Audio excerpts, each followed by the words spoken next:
আমি দাপুনিয়া সদর ময়মনসিংহ হুলচেন international school and college এখান থেকে এসেছি। আমি 10ম শ্রেণীর শিক্ষার্থী। জি জি। আচ্ছা, আমার এই প্রজেক্টের নাম হচ্ছে গিয়ে electro hydraulic lift. Hydraulic lift মানে হচ্ছে বাতাস কিংবা পানির চাপের ফলে একটা ভারকে ওঠানামা করানো। আর এটাকে যখন আমরা ইলেকট্রনিক মাধ্যমে করব সেটাই হয়ে যাবে ইলেকট্রো হাইড্রোলিক লিফট। এটাকে যদি আমরা দেখাই, যখন আমরা এখানে প্রেসার ক্রিয়েট করছি তখন বাতাসের চাপের কারণে এটা নিচে নেমে আসছে, বাতাসের চাপের কারণে নিচে নেমে আসছে। আবার যখন এটাকে আমরা উঠিয়ে আনছি তখন এখানে বাতাসটা বেকম হচ্ছে, ফলে এটা উপরে উঠে আসছে। এটার মাধ্যমে এই ভারটা, একটা ভারী গাড়িটা লিফটিং হচ্ছে। এটা কি বলা হচ্ছে হাইড্রোলিক ইলেকট্রো হাইড্রোলিক লিফট। যখন আমরা ইলেকট্রিক মাধ্যমে করব, যখন আমরা এই সুইচটা অন করব তখন এই ব্যান্ডটা ঘুরতে শুরু করবে। তখন এই ব্যান্ডটা যখন ঘুরতে থাকবে তখন এই ব্যান্ডটা ঘুরবে। এমন এক সময় এটা যখন বন্ধ থাকছে তখন এটা টান সৃষ্টির মাধ্যমে এটা এখান থেকে খুলে যাবে। আবার যখন আমরা এই সুইচটাকে অন করব তখন এই ব্যান্ডটা ঘুরবে এবং এইটা ঘোরা শুরু করবে। তখন এখানে টান সৃষ্টি হওয়ার ফলে এটা নিচে নেমে আসবে এবং আমাদের বাতাসের প্রেসারের কারণে নিচের গাড়িটাও নেমে আসবে। এর ফলে আমরা একটা গাড়ি পার্কিং করলাম, তারপর সেটা উঠে গেল। আবার যখন প্রয়োজন হলো তখন সেটা নিচে নেমে আসলো এবং সেটা আমরা ব্যবহার করতে পারছি।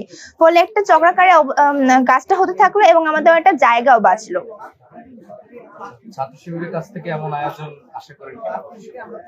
অবশ্যই আশা করি, কারণ এই যে আয়োজনটা হয়েছে এটার মাধ্যমে আমি যে অংশগ্রহণ করেছি, এই অংশগ্রহণ করে আমরা অনেক আনন্দিত হয়েছি এবং অন্যান্য অনেক শিক্ষার্থীরা অংশগ্রহণ করছে, তারা তাদের বিজ্ঞান নিয়ে তাদের ভবিষ্যৎ গড়তে আগ্রহী হচ্ছে। ফলে এরকম আয়োজন যদি আরো ভবিষ্যতে হয় অবশ্যই এটাতে সবাই আনন্দিত হবে এবং আমি অবশ্যই আনন্দিত হব। So we will not dirty our atmosphere by use the current. তাতে তো গাড়ি চলছে বা অবশ্যই বায়ু দূষণ হচ্ছে because this car, this bike are electric. Look at this solar rechargeable car station. বাংলাদেশে কি সেটা আছে? Yes, obviously, why not? Now Tesla is available. বাংলাদেশের রাস্তায় কি তুমি সেটা দেখেছো? I have not seen on my eyes, but I have seen this in media like Shomoy TV.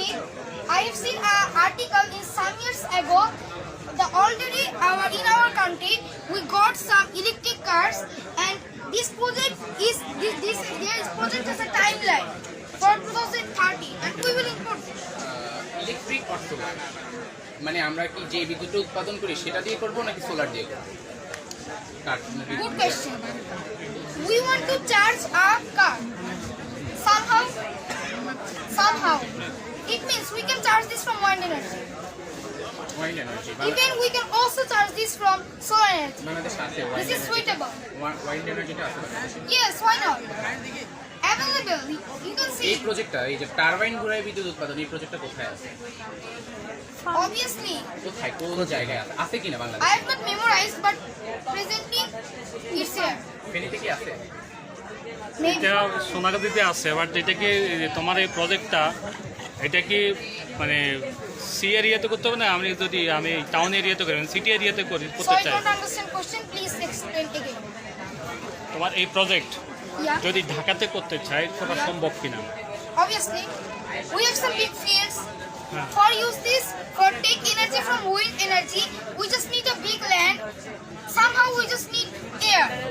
So Dhaka is also air, village is also air, even the world has air. But আজকের fest সম্পর্কে আমি ফেসবুকে জেনেছি এবং মানে আমার কাছে ফেস্টের সম্পর্কে জানার পর থেকে আমার খুব আগ্রহ লেগেছে যে সায়েন্স সম্পর্কে আমি কোনো প্রযুক্তি তৈরি করি।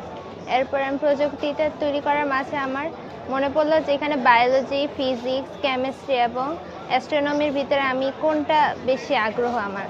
তো ওটা খোঁজার মাঝখানে আমি দেখলাম যে অ্যাস্ট্রোনমির ভিতরে আমার প্রচুর আগ্রহ আছে। তখন যে আমি অ্যাস্ট্রোনমি সম্পর্কে অনেক গবেষণা করা শুরু করলাম মহাকাশে। পরে মানে অনেকগুলো নেবুলা, নক্ষত্র, star, ultra star, solar system ইত্যাদি আমি কালেক্ট করেছি। আমার প্রজেক্টটাতে আমি এখানে মোটর দিয়ে সার্কেল স্টাইলে আমি করেছি। এখানে সূর্য আছে, বুধ আছে, শুক্র, আমরা যেখানে থাকি পৃথিবী, এরপর মঙ্গল, বৃহস্পতি, শনি, ইউরেনাস অ্যান্ড নেপচুন। আর এইসব হচ্ছে এটা যেমন বা হেলিক্স নেবুলা, এরপর এখানে অনেকগুলো নেবুলা আছে, বিভিন্ন ধরনের নেবুলা। এগুলো মানে মহান আল্লাহ তাআলার নিপুণ সৃষ্টির সুন্দরতম।